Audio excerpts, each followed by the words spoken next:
Qysh i harroj ajo? Neve, në harroj. Dy prindësh që na kalën vetëm këtu. I di fort mirë hallet tona. Edhe unë i di hallet e asaja. Edhe të sikur të vdesë unë, po se edhit me dhe ja i ndordhe unë. Unë të më tresi dhejri. Qoftë shokve që t'i japi një shenjë jete, ose ju bëj thirrje gjithë shqiptarëve ku janë e ku nuk janë, në qoftë se e shohin, është gjallë dikundi, të bëjnë telefonat, na ndihmojnë, se siç kanë fëmijë ata ose prindër, kemi dhe neve. Manushashi Metollari është bërë pjesë e familjes së madhe të personave që rezultojnë të humbur prej vitesh.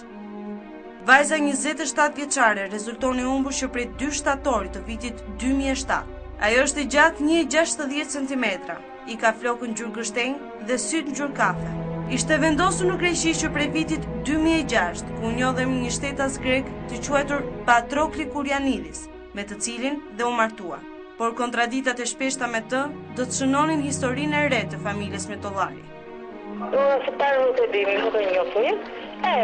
Blatu ma dit, më prej në shqydal fare për jashta, pastaj e ma i këta dhe i erdi këtë të shkejime, do të pasaportën, dhe kështë këshirë në Shqipëri, kësha unë të qanta ime pasaportën e në mani, e do më japësh pasaportën e të shte i që të ikim në dram, dhe unë s'ka letrash do bente, linjestra.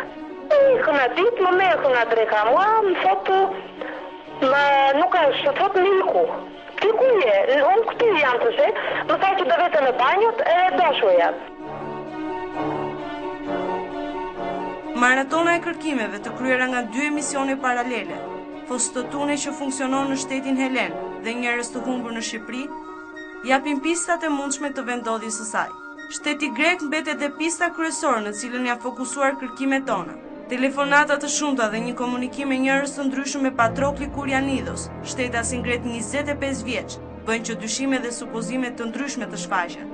Po s'mejmen të di që mënë në telefon këtë, jo më që në polici, jo i ku gjina unë vajtën për të bëj letra dhe në iku në makina, e mua më vënë për futën polici një 2 ditë. Okej, do me thënë, a i dha versionet të ndryshme? Të ndryshme në ata që e dha në polici. Dëshmi të tjera vijnë edhe nga të njohur të tjerë të familjes. Një pistë që duket sikur është më në hije, është edhe shteti italian. Informacione të ndryshme bëjnë të ditur për një mundësi shfaqjeje të saj në lagjet e Romës. Po ku shkoi vërtet Manushashi Metollari? Kush fshihet pas gjithë kësaj historie? A nisi ajo rrugën për të ndjekur lirinë e saj, apo krahët ja preu dikush? Fakte të reja priten të zbulohen.